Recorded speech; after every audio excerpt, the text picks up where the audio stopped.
नमस्कार। YouTube channel maths by Ashok Pareek पर आप सभी का स्वागत है। साथियों, टॉपिक चल रहा है नंबर सिस्टम। नंबर सिस्टम में मैं आपको 20 लेसन डाल चुका हूं और डिविजिबिलिटी के रूल अपने पढ़ रहे थे। तो डिविजिबिलिटी के रूल मैंने आपको पढ़ा दिए और अब जो मिक्स रूल बनते हैं आज वो पढ़ेंगे। जो बच्चा फर्स्ट टाइम वीडियो देख रहा है वो लेसन नंबर 1 से देखना स्टार्ट करें, क्योंकि पूरे कंप्लीट मैथ में चीज़ें एक दूसरे से जुड़ी हुई है। तो लेसन नंबर 1 से देखना स्टार्ट करो, उसके बाद समझने में दिक्कत नहीं आएगी। तो आज कुछ ये चीज़ें मैंने पहले लिख दी है, आपका टाइम बच जाए, टाइम नहीं लगे आपको। तो एक बार इसका आप स्क्रीनशॉट ले लेना और इसको आप पूरे को समझ लो। एक बार आप इसका स्क्रीनशॉट ले लो, पहले मैं साइड में हो रहा हूँ। तो आपने इसका स्क्रीनशॉट ले लिया होगा। अब ध्यान से देखो, ये को प्राइम नंबर, रिलेटिव प्राइम या सह अभाज्य संख्याएं, ये आप बचपन से पढ़ते आ रहे हो, सभी को पता है। बट जब अपन पढ़ेंगे क्लासिफिकेशन ऑफ नंबर्स, उसमें मैं आपको पढ़ाऊंगा अभाज्य संख्याएं क्या होती है, ट्विन प्राइम क्या होता है, प्राइम संख्याएं क्या होती है, को प्राइम संख्या क्या होती है, वहाँ डिटेल से पढ़ेंगे। तो यहाँ एक बार बीच में चीज़ें काम आएगी, तो एक बार देख लो क्या होता है ये, ठीक है। तो ध्यान रखना इस बात का, को प्राइम या इसे क्या बोलते हैं, रिलेटिव प्राइम या इसे क्या बोलते हैं, सह अभाज्य संख्या क्या होती है, दो या दो से अधिक संख्याओं का ऐसा समूह है जिसका HCF, जिसे आप कहते हो महत्तम स्वावर्तक में से क्या हो, एक हो। ध्यान रखना इस बात का, दो या दो से अधिक संख्याएं जिनका HCF क्या हो, एक हो। जैसे मान लो 2 और 3 है, तो इन दोनों का HCF कितना है, एक है, मतलब कॉमन एक होना चाहिए। 7 है, 18 है, 23 है, इन तीनों में कॉमन क्या है, एक है। 5 है, 7 है, कॉमन क्या है, एक है। तो HCF क्या होना चाहिए, एक होना चाहिए, 1। तो वो संख्या क्या होती है, को प्राइम या रिलेटिव प्राइम या सह अभाज्य संख्याएं। दूसरा पॉइंट मैंने ये लिखा है कि सह अभाज्य संख्याओं के समूह में भाज्य और अभाज्य दोनों संख्याएं हो सकती है। ध्यान रखना, जो को प्राइम नंबर है उसमें भाज्य संख्याएं भी हो सकती है और अभाज्य संख्याएं भी हो सकती है, ध्यान रखना।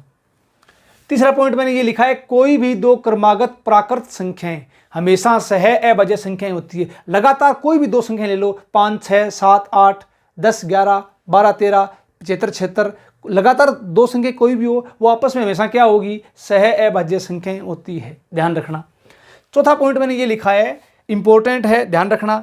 यहां से बनते हैं इंपॉर्टेंट, जो आज पढ़ेंगे मिक्स रूल वो यहीं से बनते हैं। क्या, कोई दी गई संख्या दो सह अभाज्य संख्या हो, ध्यान रखना, दो को प्राइम नंबर है, मतलब जिनका HCF क्या हो, एक हो। तो दो को प्राइम नंबर कौन से हैं, A तथा B। इन दोनों में से प्रत्येक से पूर्णतया भाज्य हो तो वह संख्या इन दोनों का गुणा AB से भी पूर्णतया क्या होगी, भाज्य होगी। कैसे, देखो 12 कोई संख्या है, 2 और 3 कोई दो को प्राइम नंबर है, क्योंकि इन दोनों का HCF में से कितना, एक है। तो 12 में 2 का पूरा पूरा भाग जा रहा है क्या, जा रहा है। 12 में 3 का पूरा पूरा भाग जा रहा है क्या, जा रहा है। इसका मतलब इन दोनों का गुणा 3 दूनी 6, तो इसका मतलब ये हो गया 12 में 6 का भी पूरा पूरा अवश्य ही क्या जाएगा, भाग जाएगा। क्यों, क्योंकि 2 और 3 दोनों क्या है, को प्राइम नंबर है, ठीक है। आगे देखो, अगला पॉइंट मैंने क्या लिखा, दो क्रमागत विषम संख्याएं हमेशा सह अभाज्य संख्याएं होती है। दो लगातार ओड नंबर विषम संख्याएं क्या होती है, सह अभाज्य संख्या। जैसे 5, 7 है, 1001, 1003, तो ये आपस में क्या है, को प्राइम नंबर है, सह अभाज्य संख्याएं हैं। छठा पॉइंट मैंने क्या लिखा है, दो अभाज्य संख्याएं हमेशा क्या होती है, सह अभाज्य संख्याएं होती है। और 3 अभाज्य संख्याएं भी क्या होती है, हमेशा सह अभाज्य संख्याएं होती है, ध्यान रखना। सातवां पॉइंट मैंने क्या लिखा है, 3 क्रमागत संख्याएं, 3 लगातार संख्याएं, लेकिन प्रारंभिक संख्या विषम होनी चाहिए। प्रारंभिक संख्या क्या होनी चाहिए, विषम होनी चाहिए। हमेशा क्या होती है, सह अभाज्य संख्याएं होती है। कैसे, 5, 6, 7, स्टार्ट कहाँ हुआ, संख्या लगातार है बट स्टार्ट कहाँ से होनी चाहिए, विषम संख्या से। 5, 6, 7, 55, 56, 57। तो ध्यान रखना, 3 लगातार संख्याएं सह अभाज्य संख्याएं होती है। कंडीशन क्या होगी, स्टार्टिंग कहाँ से होनी चाहिए, विषम संख्या से, ठीक है। तो इस पूरे का आपने स्क्रीनशॉट ले लिया होगा। तो को प्राइम नंबर आज अपने मिक्स रूल, ओके, कैसे रूल बनते हैं वो रूल पढ़ेंगे। तो को प्राइम नंबर मेन बात क्या है, जिनका HCF क्या हो, एक हो, ठीक है। तो इसका आपने स्क्रीनशॉट ले लिया होगा। अब चलता हूं मैं आगे की तरफ, कैसे कैसे क्वेश्चन इसके ऊपर बनते हैं। अब धीरे धीरे कुछ क्वेश्चन करेंगे आसान, थोड़े लेवल के और बढ़िया क्वेश्चन भी, ठीक है, हर टाइप के प्रश्न। और ध्यान रखना, आपको फिर कह दूं मैं, डिविजिबिलिटी बहुत वाइड पॉइंट है अभी। अब एक बार मैं उतने बता रहा हूं जितना आपके एग्जाम में आता है, उससे 10 कदम आगे चल रहे हैं अपने, कम नहीं चल रहे, ठीक है। बट 101 का रूल, 102 का रूल, 103 का रूल, 104 का रूल, इन सभी के रूल होते हैं, ध्यान रखना। जिस बच्चे का वैदिक मैथ जितना स्ट्रॉन्ग होगा उसकी दिक्कत कभी नहीं आती मैथ में, कैलकुलेशन में। तो मैं आपको स्पेशल पढ़ाऊंगा वैदिक मैथ्स, तो उसमें जो और रूल हैं, जो और बहुत रूल हैं, जो रूल बनते हैं इसके, मैथ अनंत है, अनंत, हर चैप्टर मैथ का अनंत होता है, ध्यान रखना भी।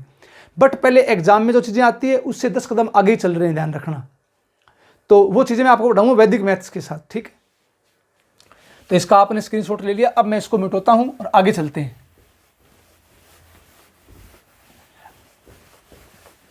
अब मिक्स होकर रूल कैसे बनेगा, और साथ में कुछ इसके आपको मैं क्वेश्चन करवाऊंगा, तो जिससे आपका दिमाग चल पड़ेगा कि इनको अप्लाई कैसे करते हैं, रूल डिविजिबिलिटी के रूल को अप्लाई कैसे करते हैं क्वेश्चनों में, वो चेक करेंगे आज।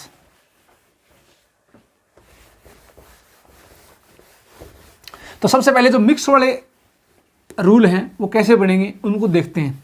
उनमें सिर्फ गेम चलता है किसका, को प्राइम नंबर का। जैसे मान लो स्टार्ट करता हूं मैं आज, सबसे पहले 6 के भाग का नियम। 6 के भाग का नियम सभी को आता है, आना भी चाहिए, बट करेंगे क्या, देखो आप इसमें। अगर आपको कोई ये पूछ ले 6 के भाग का नियम बताओ, तो आप क्या करोगे, 6 को तोड़ दो, 2 और 3। 2 और 3 क्या है, को प्राइम नंबर है, आपस में क्या है, सह अभाज्य संख्याएं, ध्यान रखना, ठीक है। इन दोनों में मैच है, कॉमन 1 है। तो जिस संख्या में 2 का भाग जाएगा और जिस संख्या में 3 का भाग जाएगा, उस संख्या में अवश्य ही 6 का पूरा पूरा भाग जाएगा। तो 6 के भाग की कंडीशन क्या होती है, उसमें 2 का भाग भी जाना चाहिए और इसमें 3 का भाग भी जाना चाहिए, दोनों कंडीशन को चेक करेंगे। अब ये नहीं है कि अपने को रूल सीखेंगे, आपको तुरंत निकालना आना चाहिए। जैसे आपको कोई ये पूछ ले 12 के भाग का नियम क्या है, तो आप क्या बोलोगे, उस संख्या में 3 और 4 इन दोनों का अलग अलग भाग जाना चाहिए। उम्मीद करता हूं बात समझ में आ गई। अब कई बच्चे ऑफलाइन क्लास में पूछते हैं कि सर 12 को 2 गुना 6 क्यों नहीं लिखा, कि सर 12 को 2 गुना 6 क्यों नहीं लिखा। तो ध्यान रखना इस बात का भाई, 2 और 6 में कॉमन क्या है, कॉमन 2 है। ध्यान रखना इन दोनों का HCF में से क्या होना चाहिए, 1 होना चाहिए, 1। तो 3 और 4 में कॉमन क्या है, 1 है, ध्यान रखना इस बात का। तो उम्मीद करता हूं ये बात आप समझ गए होंगे। चलो अब बताओ आगे। 10 के भाग का नियम क्या होगा, तो आप क्या बोलोगे, 2 × 5। इन दोनों में कॉमन क्या है, 1 है। चलो अब बताओ 15 के भाग का नियम क्या होगा, आप क्या बोलोगे, 3 × 5। कॉमन क्या दोनों में, 1 है। 20 के भाग का नियम क्या होगा, 4 × 5, ठीक है। तो 2 × 10 आपके दिमाग में आया होगा कि 2 × 10 नहीं हो सकता क्या, तो 2 × 10 नहीं हो सकता, क्यों, उसमें कॉमन क्या आएगा, 2 आएगा। तो 4 × 5 इनमें कॉमन क्या है, 1 है, ठीक है।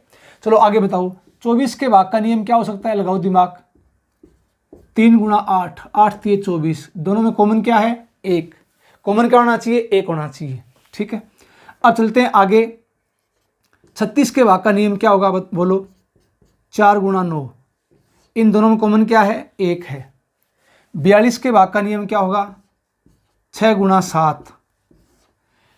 अब उम्मीद करता हूं अब आपका दिमाग चल पड़ा होगा, धीरे धीरे भाग के नियम निकालने आपको स्टार्ट करेंगे अब, ठीक है। कैसे निकालें, 45 के भाग का नियम 5 × 9, ठीक है। चलो आगे बताओ। अब अगर आपसे ये पूछ ले 72 के भाग का नियम क्या होगा, आप क्या बोलोगे, 8 × 9, ठीक है। 80 के भाग का नियम क्या होगा, आप क्या बोलोगे, 5 × 16, 16 × 5 = 80। चलो बताओ 75 के भाग का नियम क्या होगा, 3 × 25, 25 × 75, ठीक है। चलो अब बताओ आप आगे 88 के भाग का नियम क्या होगा, आप क्या बोलोगे, 8 × 11। 90 के भाग का नियम क्या होगा, आप क्या बोलोगे, 9 × 10। क्यों, कि इन दोनों का HCF क्या आना चाहिए, 1 आना चाहिए, ठीक है।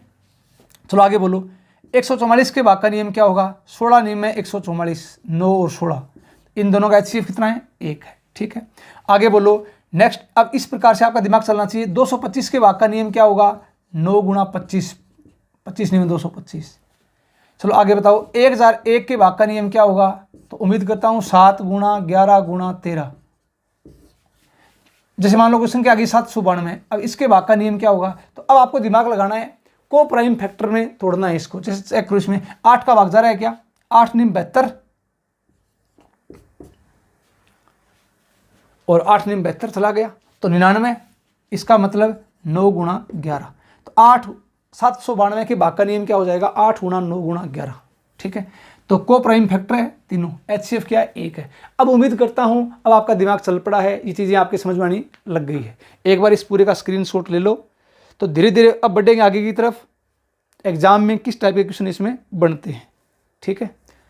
तो उम्मीद करता हूं इसका आपने स्क्रीनशॉट ले लिया होगा। अब कुछ एग्जाम्पल आपको करवाता हूं मैं इसके ऊपर, एग्जाम में कैसे प्रश्न भी आते हैं। अब धीरे धीरे क्वेश्चन करेंगे, थोड़े इजी भी और बढ़िया लेवल के भी, दोनों टाइप के क्वेश्चन, ठीक है। और आपको बहुत कुछ इस पॉइंट से सीखने को मिलेगा भी, डिविजिबिलिटी से। धीरे धीरे आप इनको देखते जाओ, प्रॉपर नोट्स बनाओ, बार बार फिर आपको पढ़ना नहीं पड़े। एक बार जितना मैं आपको पढ़ा रहा हूँ उतना आप बार बार इसको अभ्यास करो, पढ़ लो, उसके बाद भविष्य में कभी इन पॉइंटों में दिक्कत नहीं आएगी। एग्जाम में क्वेश्चन कैसे रह जाए, आपका दिमाग सोचना स्टार्ट कर देगा कहाँ क्या करना है। अब मैं कुछ क्वेश्चन स्टार्ट करता हूं, चलते हैं। इसके 35-40 क्वेश्चन करेंगे। तो क्वेश्चन नंबर 1, सबसे पहला क्वेश्चन देखो। क्वेश्चन नंबर 1 है, x का न्यूनतम मान क्या होगा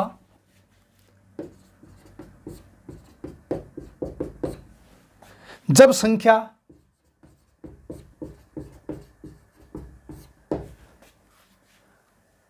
5, 1, 7, x 3, 2, 4, ये कोई नंबर है, ये कोई संख्या है, 12 से भाज्य है। किससे भाज्य है, 12 से भाज्य है।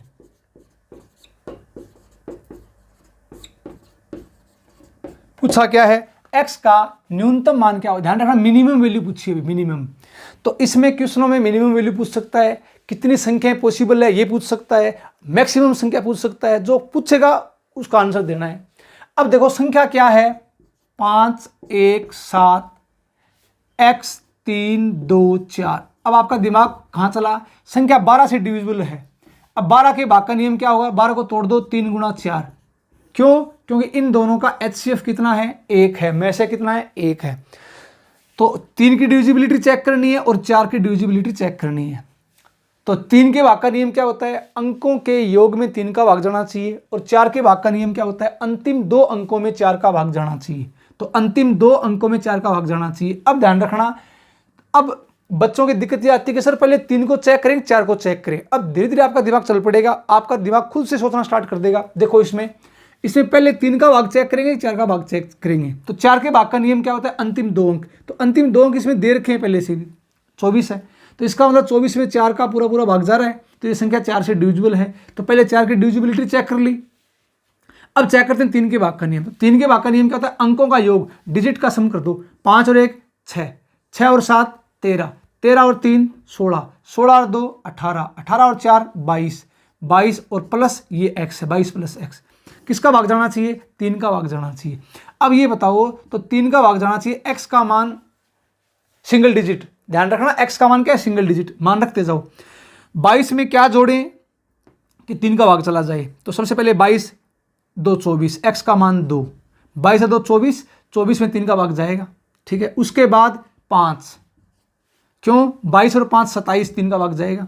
उसके बाद 8, 22 और 8 30, 3 का भाग जाएगा। अब चेक करो, उसके बाद 11। अब ध्यान से देखना, 11 और 22 हो गया 33, 33 में 3 का भाग जाएगा। बट 11 को नहीं लेना, क्यों, यहाँ डबल डिजिट आ गई, संख्या है वो 2 अंक की आ गई, x क्या है, सिंगल डिजिट की संख्या है, ध्यान रखना। तो अब ये बताओ, अगर आपसे ये पूछ ले क्वेश्चन में कि x की कितनी वैल्यू पॉसिबल है, x के कितने मान संभव हैं, तब तो आंसर क्या आएगा, 3 मान संभव हैं x के। अगर ये पूछ ले x का सबसे छोटा मान क्या होगा, तो आंसर क्या आएगा, 2। पूछा क्या है, x का सबसे छोटा मान पूछा है 2। अगर पूछ ले x का सबसे बड़ा मान क्या आएगा, तो क्या आएगा, 8।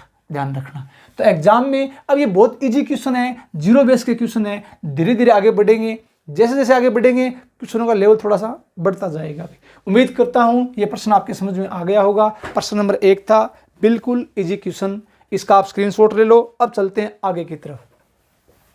तो क्वेश्चन नंबर 2 क्या कह रहा है, देखो धीरे धीरे हर टाइप के, हर वैरायटी के प्रश्न कराऊंगा डिविजिबिलिटी में कैसे कैसे प्रश्न आते हैं। भी दूसरी बात ये कि ये डिविजिबिलिटी का पहला टाइप है। भी आगे मैं आपको पढ़ाऊंगा कंजुगेटिव इंटीजर आ जाए। क्रमागत पूर्णांक संख्याएं, 2 क्रमागत पूर्णांक संख्याएं किससे भाज्य होगी, 3 क्रमागत पूर्णांक संख्या किससे भाज्य होगी हमेशा, 4 पूर्णांक संख्याएं लगातार है जो किससे भाज्य होगी। ऐसे प्रश्न एग्जाम में आते हैं तो वो प्रश्न भी करेंगे अपने। तो ये पहले टाइप के प्रश्न पढ़ा रहा हूं आपको मैं डिविजिबिलिटी में। तो प्रश्न नंबर 2 देखो क्या कह रहा है। प्रश्न नंबर 2 ये कह रहा है अपने को, संख्या 8 9 7 6 5 8 9 7 6 5 ए 4 बी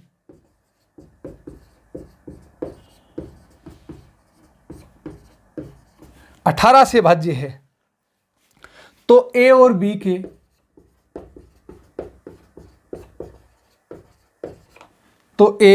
के कितने पेयर, कितने जोड़े पॉसिबल हैं, संभव है, कितने जोड़े संभव हैं। बढ़िया क्वेश्चन है। अभी अब एक काम करो, अब धीरे धीरे आपका दिमाग चलना स्टार्ट हो जाएगा। बढ़िया क्वेश्चन है ये, कैसे देखो, इंपॉर्टेंट। मैं आपको फुल आराम से बताऊंगा इन चीज़ों को, जिससे आपका दिमाग चल पड़ेगा। धीरे धीरे देखो, इन चीज़ों को समझने की कोशिश करना। अभी ये संख्या है, किससे भाज्य संख्या क्या है, 8 9 7 6 5 ए 4 बी 18 से भाज्य है। तो आप मेरे को बताओ 18 क्या होता है, 2 गुणा 9। इन दोनों का HCF कितना है भैया, 1 है। ठीक है, अब ध्यान से देखो, तो पहले 2 का भाग चेक करेंगे, 9 का भाग चेक करेंगे। ध्यान रखना, डिविजिबिलिटी चेक पहले किसकी करेंगे। तो पहली बात ये बताओ कि 2 का भाग का नियम क्या होता है, अंतिम अंक 0 2 4 6 8 हो। और 9 के भाग का नियम क्या होता है कि अंकों के योग में 9 का भाग जाना चाहिए। तो इसमें ए और बी 2 वेरिएबल हैं। तो अब 9 का भाग अगर पहले चेक करोगे तो अपने पास ए और बी के मान नहीं है। तो सबसे पहले किसका भाग चेक करोगे, 2 का भाग। धीरे धीरे चीजें आपके दिमाग में क्लियर हो जाएगी कि पहले किसका भाग चेक करना। तो पहले 2 का भाग चेक करो, क्यों, यहां से बी का मान पता लग जाएगा। अब पहले 2 की डिविजिबिलिटी चेक करेंगे। कैसे चेक करेंगे, तो बी का मान क्या होना चाहिए, अगर 2 का भाग जाएगा इस संख्या में तो बी का मान क्या होना चाहिए, 0 2 4 6 8। इसका मतलब 2 का भाग तभी जाएगा जब बी का मान 0 2 4 6 8 होगा। अब चेक करेंगे 9 के भाग का नियम। तो 9 के भाग का नियम क्या होता है, अंकों के योग में 9 का भाग जाना चाहिए। चलो बताओ, अंकों का योग 9 का भाग जाना चाहिए। एक छोटी सी बात आपको पहले बता दूं मैं, एक बार दिमाग लगाना, फिर बार बार आपकी दिक्कत नहीं आनी चाहिए। जैसे मान लो कोई संख्या है,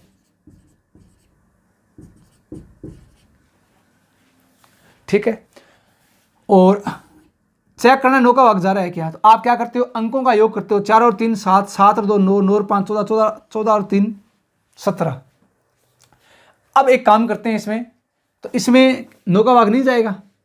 अगर मैं 1 लगा दूँ 17 और 18, अब जाएगा। 5 और 3 8 1 9, 9 और 9 18, अब जाएगा। तो अब आप चेक कैसे करोगे इसको, डायरेक्ट 9 का भाग जाना चाहिए। तो जहां 9 बन जाए उसको छोड़ दो। जैसे देखो 9 बन जाए वहां छोड़ दो।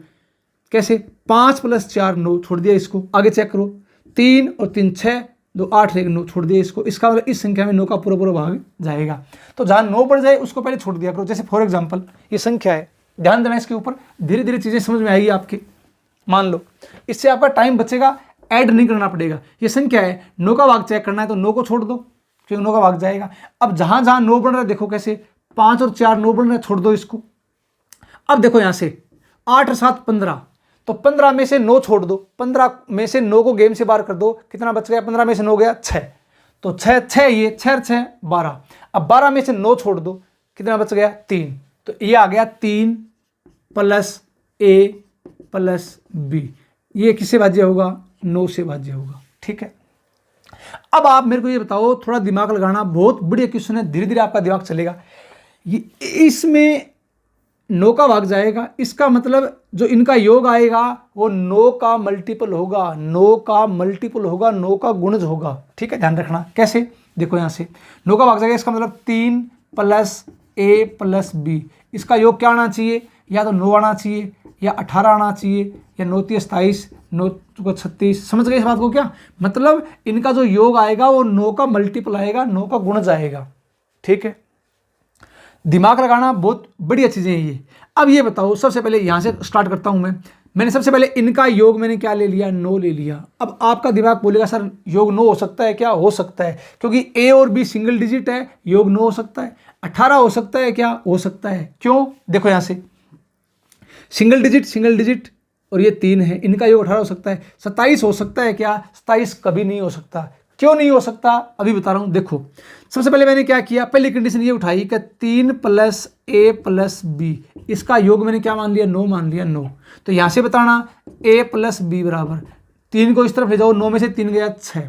अब ये बताओ जो b है, b का मान क्या हो सकता है? b का मान या तो 0 है, 2 है, 4 है, 6 है, 8 है, सम संख्या हो सकती है। तो सबसे पहले b का मान मैंने क्या माना, 0 माना। 0 माना b का मान, तो इन दोनों का योग 6 आना चाहिए, तो a का मान क्या होगा, 6 होगा। ठीक है, फिर मैंने b का मान 2 मान लिया। 2 मान लिया तो इसका मान 4 आ जाएगा। क्यों? कि दोनों का योग 6 होना चाहिए। फिर मैंने इसका मान 4 मान लिया। 4 मान लो तो ये 4 और 2 6। फिर मैंने इसका मान मैंने 6 मान लिया तो ये 0। 8 मान सकते हैं क्या? नहीं मान सकते। क्यों? कि इन दोनों का योग ही 6 है। ठीक है, अब आगे आ जाओ, 18 लो तो 3 + a + b, अगर इनका योग क्या आ जाए, 18 आ जाए, तो यहां से क्या बनेगा, a + b बराबर 18 में से 3 गया 15। अब ये बताओ कि दो सिंगल डिजिट है a और b, इनका योग 15 हो सकता है क्या? हो सकता है। ध्यान रखना। क्यों? क्योंकि आप ये ध्यान रखना, सिंगल डिजिट मैक्सिमम मान कितना होता है, 9 होता है। 9 तो 9 + 9 18 तक हो सकता है। ध्यान रखना, सिंगल डिजिट, तो ये 15 है, हो सकता है। अब b का मान क्या हो सकता है, 0 2 4 6 8। दिमाग लगाओ, पहले b का मान 0 2 4 6 8। अब बताओ अगर b का मान 0 लूंगा तो a का मान कितना आएगा, 15। क्योंकि दोनों का योग 15 आना चाहिए। तो अब ये तो a है, उसकी वैल्यू 15 आई, तो डबल डिजिट आ गया, इसका मतलब ये नहीं हो सकता। अब ध्यान से देखो, अगर b का मान 2 लेता हूं तो a का मान आएगा 13। क्यों? 13 + 2 कितना हो गया, 15। हो सकता है क्या? नहीं हो सकता। क्यों? डबल डिजिट आ गई, नहीं हो सकता। मैं आपको बहुत धीरे धीरे समझा रहा हूं, चीजें आपकी पूरी क्लियर हो जाएगी। 4 तो ये आ गया 11, 11 और 4 15, डबल डिजिट आगे नहीं हो सकता। 6 तो ये आ जाएगा 9, 9 और 6 15, हो सकता है, 8, 8 और 7। तो अब बताओ कितने जोड़े संभव हैं, तो 1 2 3 4 5 6। तो आपका आंसर क्या आएगा, 6 पेयर, 6 जोड़े पॉसिबल है।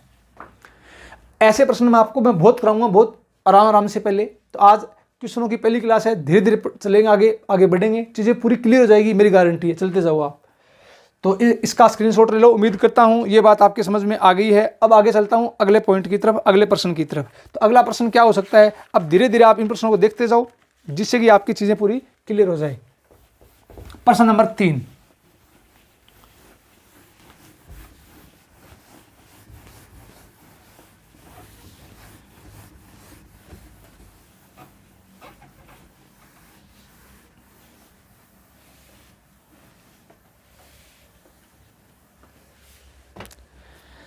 प्रश्न नंबर 3 ये है अपने पास, यदि 7 अंकों की संख्या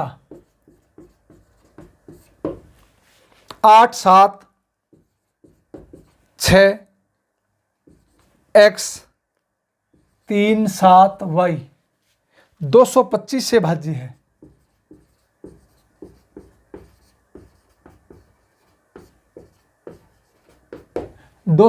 से भाज्य है, तो x और y का मान क्या है?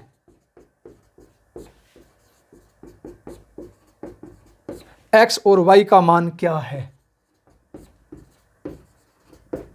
संख्या है 8 7 6 x 3 7 y 225 से भाज्य है, तो x का मान क्या है? अब ये बताओ 225 से भाज्य है, तो इसका मतलब 9 × 25, 25 नहीं में 225, और इन दोनों का HCF कितना है, 1 है। ठीक है, अब बताओ, तो पहले 25 का भाग चेक करेंगे कि 9 का भाग चेक करेंगे? पहले 25 का भाग देखते हैं। तो 25 का भाग क्यों देखते हैं, आपको मैंने 25 का रूल बताया था, अंतिम 2 अंकों में 25 का भाग जाना चाहिए। तो 25 का भाग तभी जाएगा जब संख्या में अंतिम 2 अंक क्या हो, 0 0 25 50 75। बस, अगर संख्या में लास्ट के 2 अंक क्या है, 00 है, 25 है, 50 है, 75 है, तो ही उस संख्या में 25 का पूरा भाग जाएगा।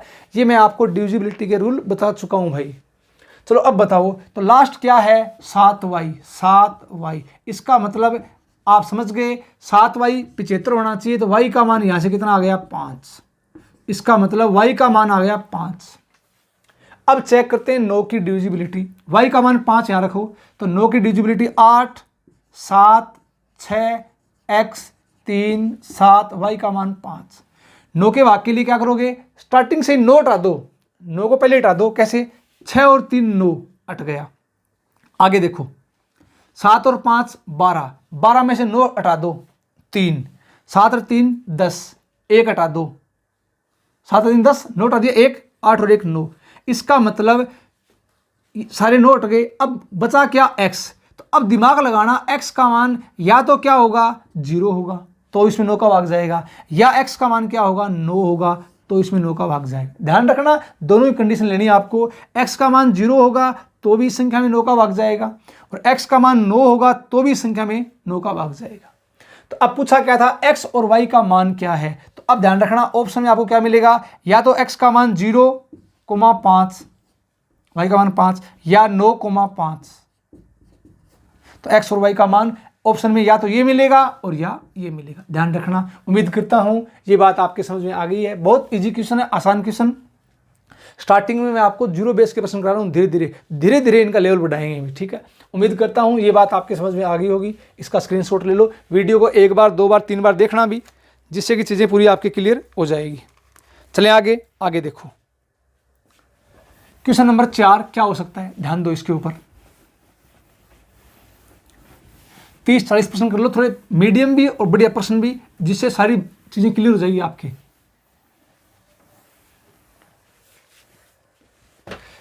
प्रश्न नंबर 4 क्या कह रहा है, संख्या 9,8,2,3 2x 4 5 6 7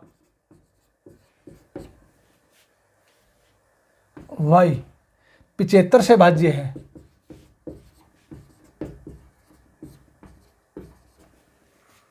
तो 6x - 5y का मान क्या होगा,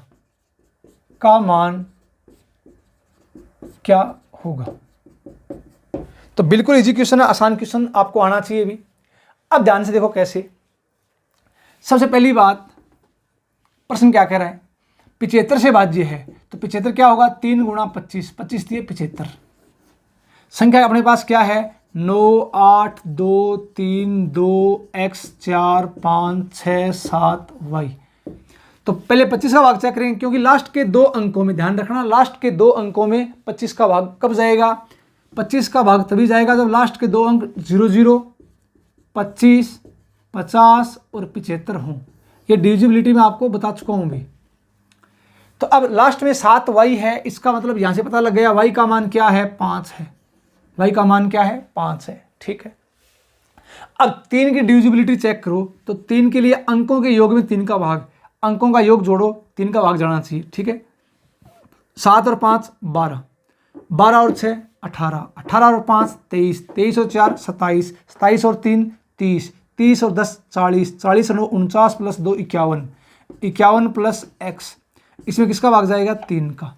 तो अब ये बताओ 51 + x में 3 का भाग जाएगा, 51 में 3 का भाग जा रहा है क्या, जा रहा है। तो x का मान क्या हो सकता है 0 3 6 9, ठीक है। तो x के 4 मान आ गए। अब पूछा क्या है 6x - 5y, इसका मान क्या होगा। अब ऑप्शन दे रखे हैं, इसमें ऑप्शन लिख देता हूं मैं 26 27 28 29। ऑप्शन क्या है 26 27 28 29, 4 ऑप्शन है इसके। अब इन्हें से बताना इसका आंसर क्या आएगा। अब देखो x का मान 0 3 6 9 में से कोई एक मान लेना है, और y का मान 5 है। तो अब देखो 26 27 28 29, x का मान अगर मैं 9 लेता हूं 9, तो 9 से देखो 9 × 54 माइनस y का मान 5 है, 5 5 25, 14 में से 5 गया 9, 4 में से 2 गया 2, आंसर क्या आ जाएगा इसका 29। अब आपके दिमाग में आया होगा प्रश्न सर और मान क्यों नहीं लिए, x का मान 6 ले लो भाई। तो x का मान 6 लेंगे तो 6 × 36, y का मान 5 5 25, क्या आ गया 11। तो 11 चेक करो ऑप्शन में है क्या, नहीं है। तो कहने का मतलब कोई भी इनमें से एक मान होगा जो अपना आंसर होगा। तो x का मान क्या लेना पड़ेगा 9, y का मान 5, आंसर क्या जाएगा 29। उम्मीद करता हूँ ये बात आपके समझ में आ गई होगी। इसका आप स्क्रीनशॉट ले लो। ये बहुत इजी क्वेश्चन है, भी आसान क्वेश्चन। अब धीरे धीरे मैं थोड़े आगे बढ़ता हूँ बड़े क्वेश्चनों की तरफ। चलें आगे। देखो अब एक बीच में थोड़ा ठीक क्वेश्चन बताता हूँ आपको मैं। ये बहुत इजी क्वेश्चन है, दो दो वाले। अब देखो जब 3 फैक्टर होते हैं, ऐसे प्रश्न आ जाए तब। अब आज तक जो प्रश्न एग्जाम में आए हैं वो बहुत हल्के प्रश्न आए हैं, ये दो जिनके टुकड़े हों। 3 वाला आज तक आया नहीं है। तो देखो अगर थोड़े बढ़िया प्रश्न बनेंगे तो कैसे प्रश्न बनेंगे थोड़ा ध्यान देना। अब मैं आपको एक थोड़ा बढ़िया प्रश्न लिखाता हूं जिससे आपका दिमाग खुलेगा। क्या कर रहा है? प्रश्न नंबर 5, यदि संख्या, कोई संख्या है 5 A 8 3 B 608 792 से भाज्य है, 792 से भाज्य है, तो पूछा इसने 2A + 3B का मान क्या होगा? 2A + 3B का मान क्या होगा?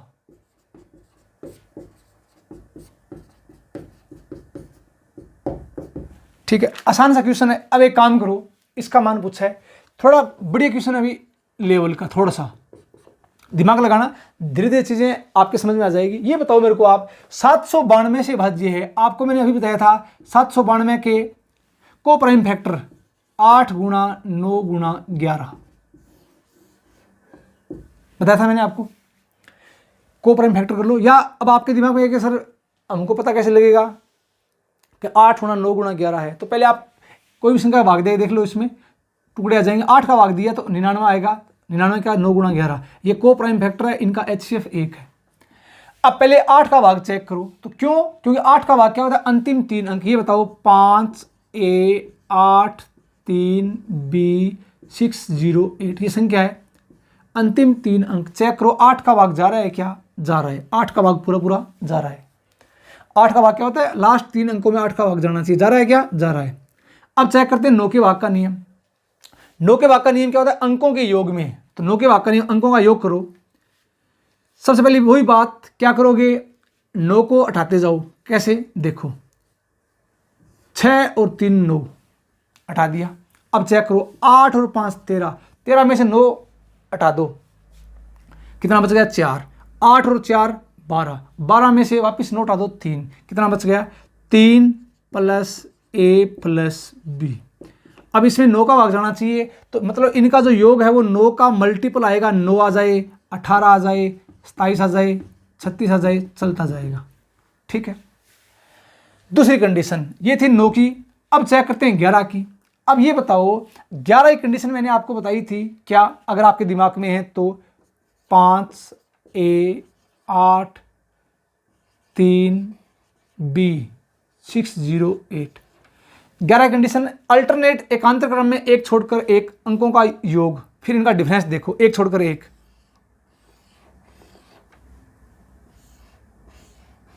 ये लो, जोड़ दो। 8 और 5 13, 13 + B, ये आ गया 13 + B। 8 और 6 14, 3 17, 17 + A, ये आ गया 17 + A। इनका डिफरेंस या तो 0 हो, या तो क्या हो? 0 हो, या 11 का मल्टीपल हो। तो 11 का मल्टीपल, अब 0 तो आ नहीं सकता। क्यों? देखो यहां पर जब घटाएंगे इसमें से 17 में से 13 गया 4 + A - B। अब 4 यहां पड़ा है, इसका मतलब यहाँ 0 तो आ ही नहीं सकता। तो यहाँ या तो 11 आएगा, या 22 आएगा, या 33 आएगा, चलता जाएगा। तो अब देखो यहां से कंडीशन बढ़नी स्टार्ट हो जाएगी। थोड़ा क्वेश्चन बढ़िया है, ध्यान देना इसके ऊपर। पहली कंडीशन में यहां से पकड़ता हूं। अब एक काम करो, सबसे पहले यहां से देखो, मैंने क्या देखा कि इनका योग 9 है। तो यहां से क्या आ जाएगा? 3 + A + B = 9। तो 3 को इस तरफ ले जाओ, इसका मतलब A + B = 9 में से 3 गया 6। पहली कंडीशन आ गई। अगर मैंने योग 18 लिया तो देखो 3 + A + B = 18। अगर 18 लेता हूं तो यहां से क्या आ जाएगा, a प्लस बी बराबर 18 में से 3 गया 15, ये कंडीशन आ जाएगी। तो 9 हो सकता है, 18 हो सकता है। अब देखो 27 हो सकता है क्या, चेक करो। अब आपके मन में सर 27 को क्यों नहीं लिया, 27 चेक कर लो। ये बताओ आप 3 प्लस a प्लस बी है, अगर मैं इसका योग क्या लेता हूं, 27 लेता हूं। तो अब आप मेरे को ये बताओ 27 में से 3 कम कर दो 24। अब ये बताओ a प्लस बी, जो a और b है वो सिंगल डिजिट है भाई, a और b है वो सिंगल डिजिट है। तो ये बताओ सिंगल डिजिट का योग 24 हो सकता है क्या, कभी नहीं होगा। क्यों, सिंगल डिजिट की मैक्सिमम वैल्यू 9। तो अगर मैं 9 मानता हूं, 9 और 9 18 ही हुआ, 24 तो हुआ ही नहीं। तो ध्यान रखना इस बात का, इसका मतलब सिर्फ 9 और 18 हो सकता है, 27 नहीं होगा, 37 आगे नहीं होगा। तो ध्यान रखना। अब ये बात आपके समझ में आ गई होगी कि सिंगल डिजिट का जो मैक्सिमम योग है वो 18 हो सकता है, 18 से ज़्यादा नहीं होगा भाई, ध्यान रखना। तो यहाँ से कितनी कंडीशन बनी, सिर्फ 2 कंडीशन बनी। अब यहाँ से कंडीशन चेक करो, चलो बताओ। अब ये बताओ 4 प्लस a माइनस बी, अब देखो यहाँ 4 इस तरफ जाएगा तो 0 हो सकता है 0 भी। तो अब एक काम करो, 0 भी हो सकता है। क्यों, क्योंकि यहाँ से देखना, अगर मैं इसको 0 लेता हूँ पहले, तो ये आ जाएगा 4 प्लस a माइनस बी बराबर 0, या तो 0 होगा या 11 का मल्टीपल होगा। तो यहाँ से देखना a माइनस बी बराबर -4, सिंगल डिजिट घटाएंगे -4 आ सकता है। अब देखो यहाँ से अगर 11 लेता हूँ तो अगर मैं 4 प्लस a माइनस बी बराबर 11 मानता हूँ, तो अब यहाँ से बताओ कि a माइनस बी बराबर क्या जाएगा, 11 माइनस 4, 7 आ गया 7। एक कंडीशन आ सकती है, सिंगल डिजिट है, अंतर 7 आ सकता है। अब आपके दिमाग में सर 22 लेके चेक करो। तो ये बताओ 22, अगर मैं 22 लेता हूँ तो यहाँ से मेरे पास क्या आएगा, अगर मैं 22 लेता हूँ तो यहाँ से मेरे पास क्या आएगा, यहाँ से आएगा 4 प्लस a माइनस बी बराबर क्या आ जाएगा, 22। अब बताओ अगर ये 22 आ गया तो a माइनस बी बराबर 22 में से 4 गया 18। अब ये आप दिमाग लगाओ इतना, सिंगल डिजिट में से सिंगल डिजिट घटाऊंगा तो इनका अंतर 18 आ सकता है क्या, कभी नहीं आएगा। मतलब इससे आपका दिमाग बिल्कुल चलना स्टार्ट कर देगा। 18 सिंगल डिजिट का डिफरेंस कभी 18 नहीं आएगा। तो ये कंडीशन नहीं हो सकती। तो इसको मैं मिटाता हूँ, ये नहीं हो सकती। इसका मतलब अपने पास कितनी कंडीशन आई, 4 कंडीशन आ गई। कितनी कंडीशन आ गई, 4 कंडीशन। तो पहली कंडीशन ये, दूसरी ये, तीसरी ये, चौथी ये। अब इन चारों को कैसे लेंगे वो देखो। पहले मैंने इन कंडीशनों को कैसे लेंगे देखो। पहले a प्लस बी बराबर 6, a प्लस बी बराबर 6। इस कंडीशन को इन दोनों के साथ ले लो पहले। तो a माइनस बी -4 और ये a माइनस बी बराबर 7। अब इसको इन दोनों के साथ, तो a प्लस बी बराबर 15 है क्या, और a प्लस बी बराबर कितना है, 15।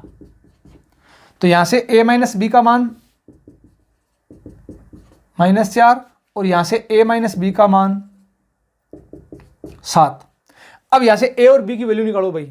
तो जब मैं वैल्यू निकालूंगा तो इनको ऐड कर दो, b से b कट जाएगा, a प्लस a 2a। जब जोड़ूंगा तो 6 में से 4 गया 2, तो यहां से a का मान कितना आ गया, 2। अब a का मान 2/2 1, a का मान आ गया 1। अब a का मान 1 आ गया तो दोनों का योग 6 है, तो b का मान यहां से कितना आएगा, 5। ये लो जी 5। अब यहां पर देखो ऐड कर दो, plus b minus B cut गया, a प्लस a 2a। जब जोड़ूंगा 6 और 7 13। तो अब ये बताओ a का मान क्या आ गया, 13/2। तो a का मान है वो फ्रैक्शन में आ सकता है क्या, कभी नहीं आएगा, कभी नहीं आएगा। इसका मतलब ये नहीं हो सकता। यहां से देखो b से b कट गया, a प्लस a 2a, 15 में से 4 गया 11। तो a का मान फ्रैक्शन में आ सकता है क्या, नहीं आ सकता। इसका मतलब ये भी नहीं हो सकता। अब यहां देखो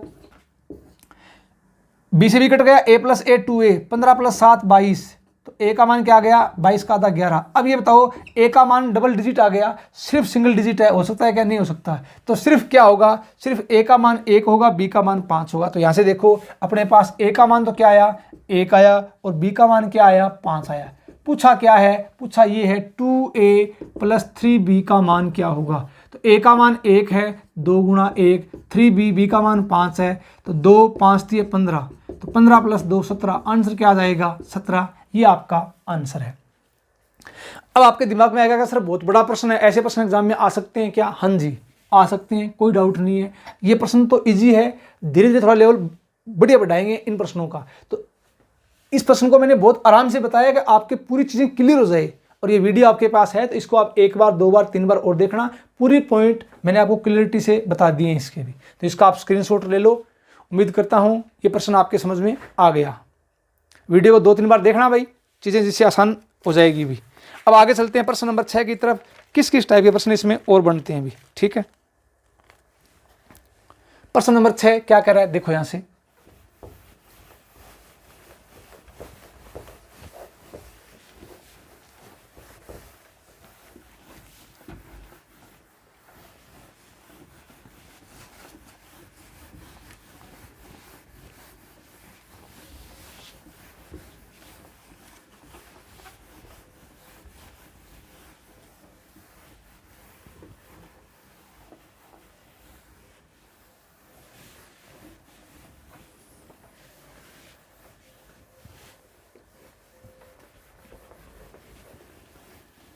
प्रश्न नंबर 6 ये कह रहा है 11 अंकों की संख्या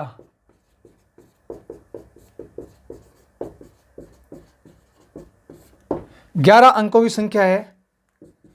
एग्जाम का आया हुआ क्वेश्चन है अभी 5 4 3 2 4 7 x 9 6 8 y 90 से भाज्य है। 90 से भाज्य है तो 4x प्लस 5y का मान क्या होगा।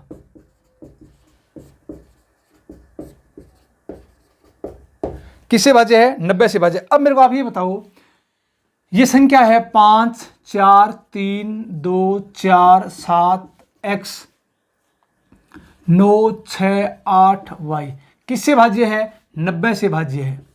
90 का मतलब 9 गुणा 10, इसके को प्राइम फैक्टर कर दिए, सह अभाज्य टुकड़े कर दिए। अब बताओ 10 के भाग का नियम, अंतिम अंक क्या होना चाहिए, 0। तो इसका मतलब y का मान क्या आ गया, 0, ठीक है। अब 9 का भाग चेक करो तो 5 4 3 2 4 7 x 9 6 8 y का मान 0 रख दो। 9 का भाग चेक करो, जहां जहां 9 आ रहा है वहां वहां छोड़ दो। 9 छोड़ दिया, 6 और 3 9 छोड़ दिया, 5 और 4 9 छोड़ दिया, 7 और 2 9 छोड़ दिया। अब क्या बच गया भाई, 8 और 4 12, 12 में से 9 छोड़ दो, 3, तो 3 प्लस x किसका भाग जाना चाहिए भैया, 9 का। इसका मतलब x का मान क्या होगा, 6 होगा। x का मान क्या होगा, 6 होगा, ठीक है, सिंगल डिजिट। तो अब पूछा क्या है, 4x प्लस 5y का मान बताओ। तो x का मान 6, तो 4 गुणा 6 प्लस 5 गुणा y, y का मान 0, तो 6 गुणा 4 6 चुके 24, ये अपना आंसर है। तो आसान क्वेश्चन है, एग्जाम का आया हुआ क्वेश्चन है, इसका आप स्क्रीनशॉट ले लो। अब चलता हूं मैं आगे की तरफ, प्रश्न नंबर 7। तो प्रश्न नंबर 7 क्या हो सकता है, देखो।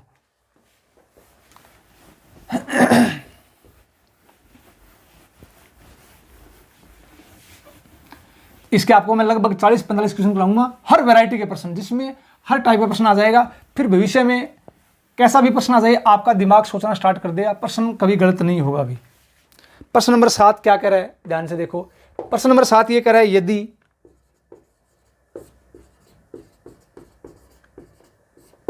9 अंकीय संख्या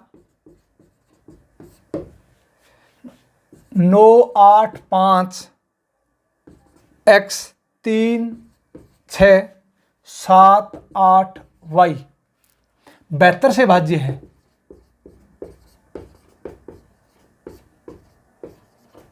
72 से भाज्य है, तो 4x माइनस 3y का मान क्या होगा।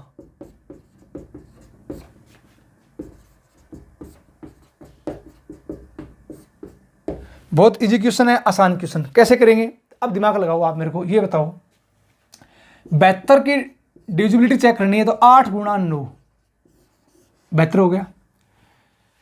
अब पहले 8 का भाग चेक करेंगे, 9 का भाग चेक करेंगे। पहले 8 का भाग चेक करेंगे, क्योंकि लास्ट के 3 अंक। अब 9 का भाग चेक करेंगे तो इसमें 2 वेरिएबल है, x और y, तो मान पता नहीं है, तो पहले एक का मान पता करो। तो पहले 8 का भाग चेक करो, तो 7 8 y, मैंने किसका भाग चेक किया, 8 का। 8 का भाग।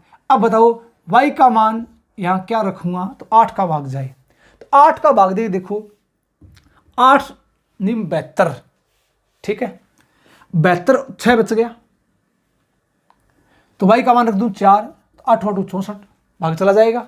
ध्यान रखना इस बात का, भाग दे देख लो, तो y का मान आ गया 4, y का मान आ गया 4।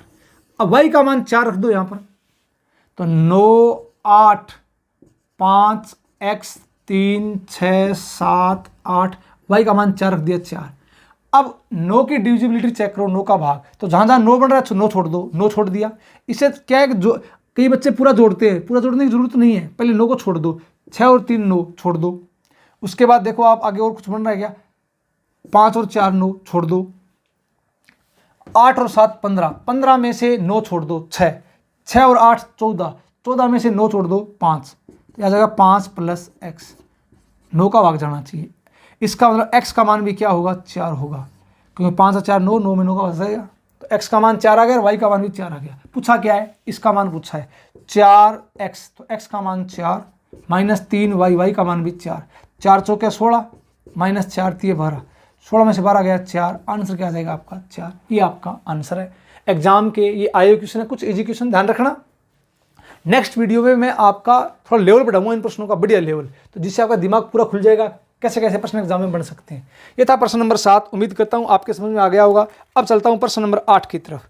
तो प्रश्न नंबर 8 देखो इंपॉर्टेंट, ऐसे प्रश्न एग्जाम में आते हैं भी, थोड़े लेवल के प्रश्न देखते जाओ। प्रश्न नंबर 8, तो प्रश्न नंबर 8 क्या हो सकता है, ध्यान दो इसके ऊपर।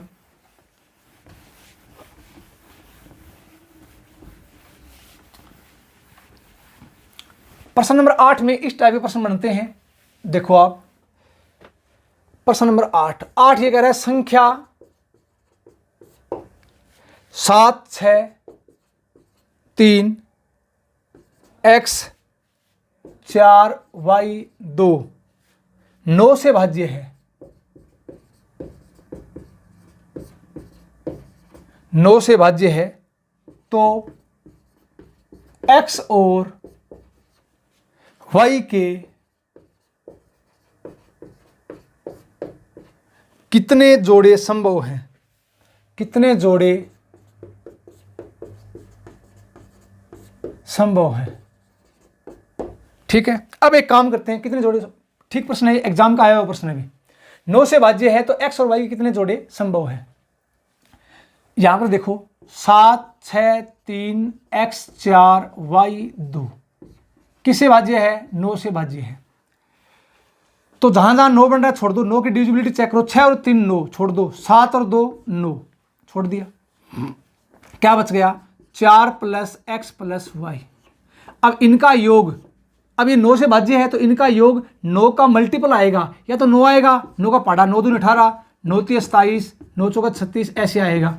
अब चेक करो 9 18 27 इनमें से कौन सा आ सकता है, 9 आ सकता है क्या, आ सकता है, सिंगल डिजिट है। देखो कैसे, तो पहली कंडीशन मैंने क्या उठाई, 4 प्लस x प्लस वाई, इनका योग क्या हो सकता है, 9 हो सकता है, ध्यान देना। तो यहां से मेरे पास क्या आ गया, x प्लस वाई बराबर 9 में से 4 कम कर दो, आ गया 5। अब सिंगल डिजिट है, अब ध्यान से देखो 5, इसका मतलब दोनों का योग 5, तो 0 5 5 हो सकता है, ठीक है। उसके बाद 1 और 4 5 हो सकता है, उसके बाद 2 और 3 5 हो सकता है, उसके बाद 3 और 2 5 हो सकता है, और देखो इसके बाद 4 और 1 5 हो सकता है। अब देखो 5 और 0 हो सकता है। अगली condition 4 plus x plus Y बराबर, अगर मैं चेक करता हूं 18, तो यहां से 18 हो सकता है। कैसे देखो, x प्लस वाई बराबर 18 में से 4 गया 14, कैसे हो सकता है। देखो ये बताओ, सिंगल डिजिट है और इस तरफ 4 है, पहली बात तो इसमें से 4 और घटेगा, 18 में से सिंगल डिजिट का अधिकतम मान 9 होता है, तो 9 18 तक हो सकता है, ध्यान रखना 18 से ज़्यादा नहीं होगा भाई। तो 18 में से 4 घट रहा है 14, इसका मतलब ये हो सकता है, ये हो सकता है। अब 27 हो सकता है क्या, आप दिमाग लगाओ। पहली बात तो 27 में से 4 कम करो, 27 में से जैसे 4 घटाऊंगा क्या आएगा 23। तो सिंगल डिजिट का योग 23 कभी हो सकता है क्या, कभी नहीं होगा। 2 सिंगल डिजिट का योग 23 कभी नहीं होगा। क्यों, अगर मैं मैक्सिमम मान लेता हूं सिंगल डिजिट का तो 9 होगा, तो 9 18 हो सकता है, 18 से ज़्यादा नहीं होगा। तो इसका मतलब 27, इससे आगे नहीं होगा। तो अब ये कंडीशन मैंने ले ली। तो अब देखो यहां से, अब मान रखो इन दोनों का योग 14। तो आपके दिमाग में ये आ रहा है क्या, सर 1 और 13 14 होता है, लेकिन ध्यान रखना यहां डबल डिजिट आ गई, नहीं हो सकता। ठीक है, तो अब क्या क्या लोगे, दिमाग लगाओ। उसके बाद आपका दिमाग चलेगा 2 और 12 नहीं हो सकता, 3 और 11 14 नहीं हो सकता, 4 और 10 नहीं हो सकता, आगे 5 और 9 9 और 5 14 ये हो सकता है। ठीक है, उसके बाद 6 और 8 14 हो सकता है, उसके बाद 7 और 7 14 हो सकता है, उसके बाद आगे चेक करना, उसके बाद 8 और 6 14 हो सकता है, उसके बाद 9 और 4 हो सकता है, 9 और 5 9 और 5। ठीक है, तो अब देखो यहां पर कितने पेयर आए, 1 2 3 4 5 6 6 पेयर तो यहां पर आ गए। और यहां गिनो 1 2 3 4 5 5 पेयर यहां पर आ गए। तो कुल पेयर कितने बन गए भैया, 6 + 5 6 और 5 11। तो कितने जोड़े संभव हैं, 11 जोड़े संभव हैं। किस किस के, x और y के। तो उम्मीद करता हूं ये बात आपके समझ में आ गई होगी, इसका आपने स्क्रीनशॉट ले लिया होगा। बढ़िया प्रश्न था भी। तो ऐसे प्रश्न 1 2 और देखो जिससे आपका दिमाग चलना स्टार्ट कर देगा। ये था प्रश्न नंबर 8। आगे चलता हूं मैं प्रश्न नंबर 9 की तरफ। तो प्रश्न नंबर 9 ऐसा ही प्रश्न है, देखो आप इसमें,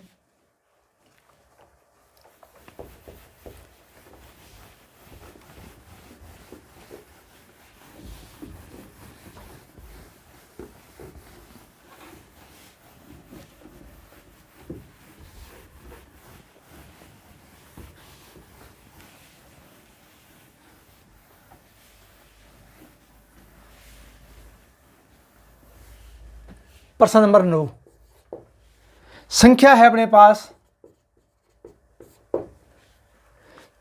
4 7 9 8 6 5 AB 9 से भाज्य है, 9 से भाज्य है तथा संख्या का अंतिम अंक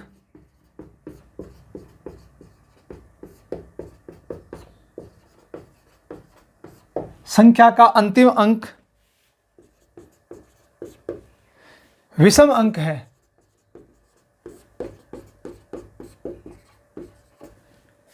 तो A और B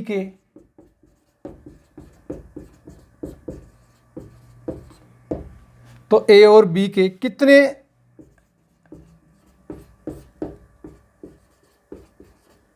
युग्म संभव हैं। ठीक है भाई, अब एक काम करो, सेम का सेम वही प्रश्न है, पेयर चेक करने, बट कंडीशन क्या है, 9 से भाज्य है और संख्या का अंतिम अंक विषम अंक है। ये कंडीशन डाल दी, अंतिम अंक क्या है, विषम अंक है। अब की बार ये कंडीशन डाल दी, इसका अंतिम अंक b, तो b का मान विषम अंक क्या हो सकता है, 1 3 5 7 9। ये ध्यान रखना, ये कंडीशन डाल दी इसने। अब 9 से भाज्य है, जोड़ो, पहले 9 बन रहा है उसको छोड़ दो, 7 और 4 11, 11 में से 9 छोड़ दिया 2, 8 और 2 10, 9 छोड़ दो 1, 6 और 1 7, 7 और 5 12, 12 में से 9 छोड़ दो 3, तो यह आ जाएगा 3 + A + B। 9 से भाज्य है क्या, तो इसका योग 9 का गुणज होगा, मल्टीपल होगा, तो 9 18 27, ध्यान रखना है।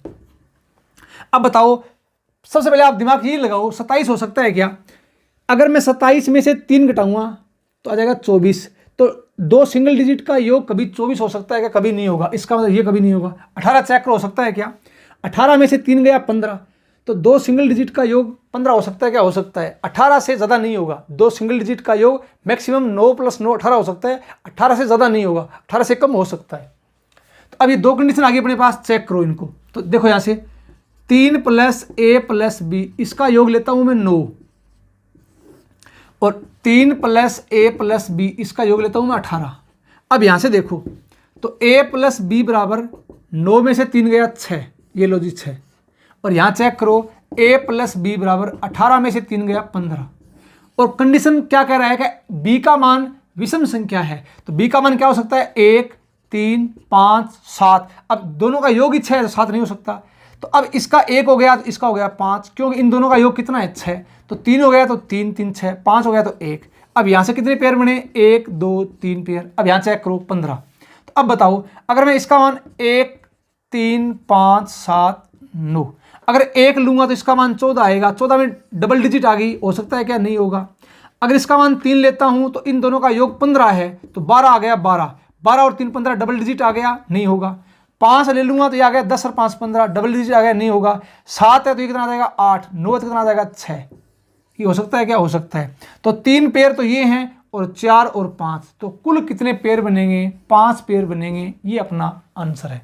उम्मीद करता हूं ये बात आपके समझ में आ गई है। तो ये था क्वेश्चन नंबर 9।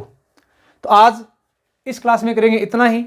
अब ध्यान रखना कल की नेक्स्ट क्लास में कुछ बढ़िया और लेवल के प्रश्न बताऊंगा। ये बहुत इजी प्रश्न है, आसान प्रश्न जो हर बच्चे को आते हैं, आने चाहिए। ये डिविजिबिलिटी के फर्स्ट टाइप के प्रश्न है। अब धीरे धीरे आगे चलते जाएंगे। पहले कॉन्सेप्ट सीखेंगे, फिर क्वेश्चन, फिर कॉन्सेप्ट, फिर क्वेश्चन, ऐसे चलते जाएंगे। तो आज इसमें करेंगे इतना ही। चैनल को अधिक से अधिक शेयर किया करो भी, ठीक है। और जो बच्चे फर्स्ट टाइम देख रहे हैं वो हमेशा लेसन नंबर 1 से देखना स्टार्ट करो, जिससे चीज़ें पूरी आपकी क्लियर हो जाए। तो धन्यवाद। जय हिंद, जय भारत।